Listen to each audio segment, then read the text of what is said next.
हाँ, सभी को नमस्कार। मेरा नाम सोमेश है। मेरा टॉपिक था संप्रेषणा की वस्तु। तो संप्रेषणा ये शब्द तो सुना सुना सा लगता है, और लेकिन इसका मतलब हमको पता ही नहीं था। और इंग्लिश में इसका कम्युनिकेशन ऐसा कुछ बोलते हैं। तो अभी तक इससे क्या अंदाजा था कि कोई कुछ बोल रहा है और वो किसी तक पहुंच गई बात।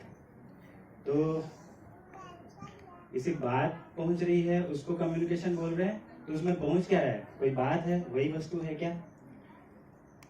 तो इसको हम जान सकते हैं कैसे कि अभी तक हमको बहुत सारे लोगों ने कुछ कुछ बोला ही है, ज्ञान की बातें बताई है, पर उससे हमारे जीने में कुछ अंदर आता है क्या?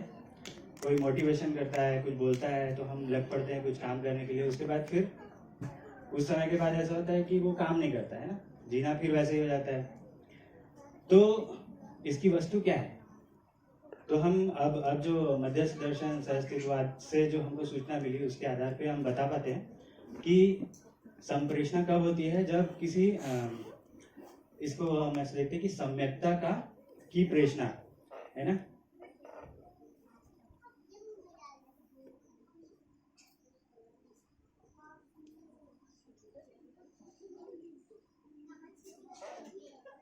सम्यक्ता की प्रेषणा, इसका मतलब पूर्णता की प्रेषणा।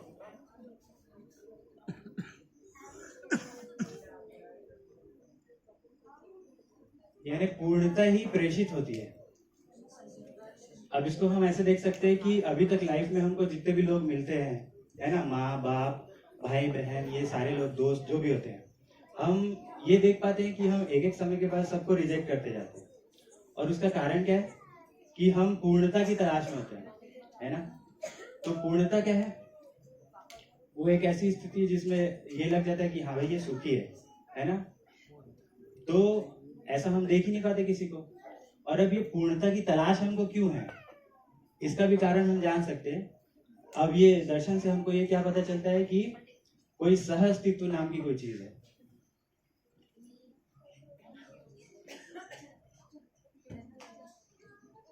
और सह अस्तित्व किस किस चीज का है? एक व्यापक है और प्रकृति है।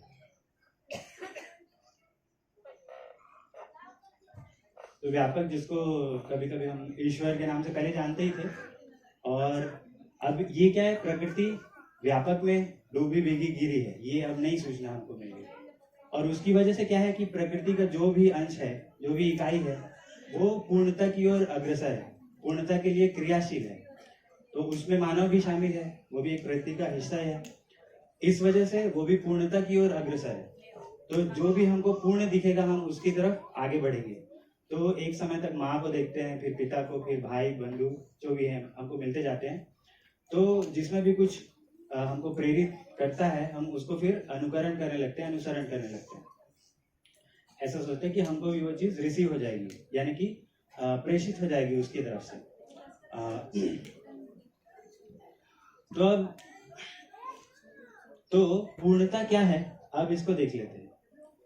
पूर्णता का मतलब 3 चीजें बता रहे हैं। एक है गठन पूर्णता, दूसरा है क्रिया पूर्णता, और तीसरा है आचरण पूर्णता।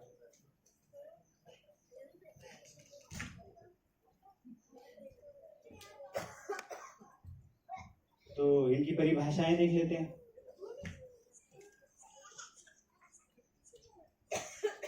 तो ये गठन पूर्णता किसको बोल रहे हैं? कि अस्तित्व में जो भी है, इकाई है, उसका जो सबसे स्मॉलेस्ट पार्टिकल क्या है? वो है परमाणु, है ना। और उसमें क्या चल रहा है कि एक काम चल रहा है हमेशा। वो एक स्थिति तक पहुंचना चाहता है जिसमें उसको विश्राम हो जाए।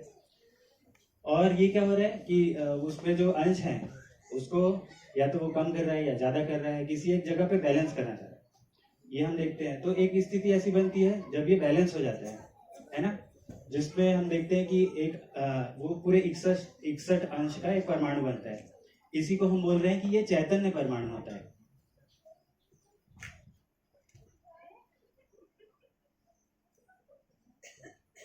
तो तो चैतन्य परमाणु में क्या हो जाता है, इसमें जीने की आशा हो जाती है। अब ये जो पूर्णता है ये किस तरह से दिख रही है कि इसमें गठन कैसे दिख रहा है? गठन को बोल रहे हैं कि एक उद्देश्य के लिए एक से अधिक इकाइयों का एक दिशा में कुछ काम करना, क्रियाशील होना। तो ये गठन पूर्णता हो गई। ये प्रेषित कैसे होती है? जब ये हम समझते हैं गठन पूर्णता को, तब हमको समझ में आता है चैतन्य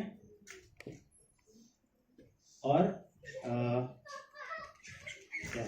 जड़। तो ये जड़ प्रकृति और चैतन्य प्रकृति की समझ बनती है।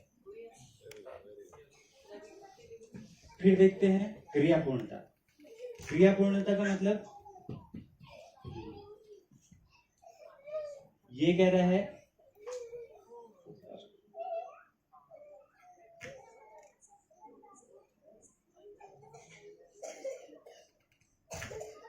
ठीक, ये एक विश्राम की स्थिति है। तो जिसमें बोल रहे हैं कि इसमें सर्वतोमुखी समाधान की स्थिति बनती है ना। ये भी एक पूर्णता है। पूर्णता का मतलब हो गया इसमें कि एक मानव हर स्थिति से जैसे भी समाधान उसको हो सकता है, सुख, समृद्धि, अभय, सहअस्तित्व, ये 4 स्वरूप में उसको पूरा समाधान होता है।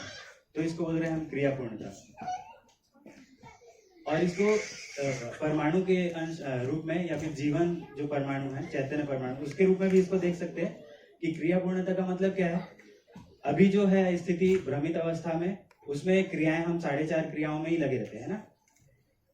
तो क्रिया पूर्णता का मतलब ये भी है कि पूरे 10 क्रियाओं में हम जी पा रहे होते हैं। तो अभी इसको ये भी बोल रहे हैं कि मानवीयता पूर्ण आचरण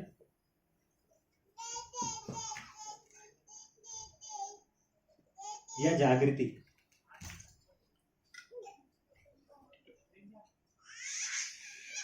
इससे हम समझ पा रहे हैं जागृति को, कि जागृति क्या होती है। मतलब 10 क्रियाओं में जब कोई जीता है तो वो कैसे जीता है, और उसको जब देखते हैं तो ये भी समझ में आता है कि ये नहीं रहने से हम कैसे रहते हैं ना। तो भ्रम की भी समझ हमको बनती है। तो ये बात हमको प्रेषित होती है, और ये भी समझ में आता है कि मानवीयता पूर्ण कैसे जिया जाता है।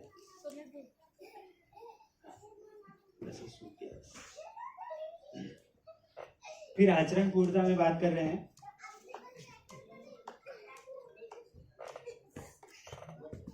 तो एक मानव का आचरण हम कब पूर्ण बोल रहे हैं? मानव पद से आगे देव पद और फिर दिव्य पद। दिव्य पद में जब वो पहुंच रहे हैं, दिव्य पद की प्रतिष्ठा हो रही है, तो उसको बोल रहे हैं आचरण की पूर्णता हो रही है। और ये कैसे हो रहा है? ये एक व्यवस्था के रूप में दिखाई देता है हमको। तो एक दिव्य मानव को जब हम देख पाते हैं तो उसको हमको ये व्यवस्था की समझ बनती है। साथ में अव्यवस्था भी समझ में आती है।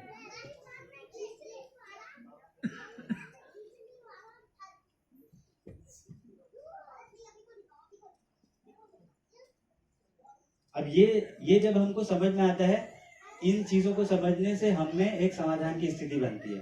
तो ये बोल रहे हैं कि एक जागृत मानव को देख पाए हम, और उससे उनकी जो सम्यकता है यानी जो पूर्णता है वो किसी और तक ट्रांसफर हो गई, प्रेषित हो गई। तो एक समाधानित व्यक्ति से उसका अध्ययन करके दूसरा व्यक्ति अगर समाधानित हो रहा है तो इसको कह रहे हैं कि वो पूर्णता की उसको संप्रेषित हो गया।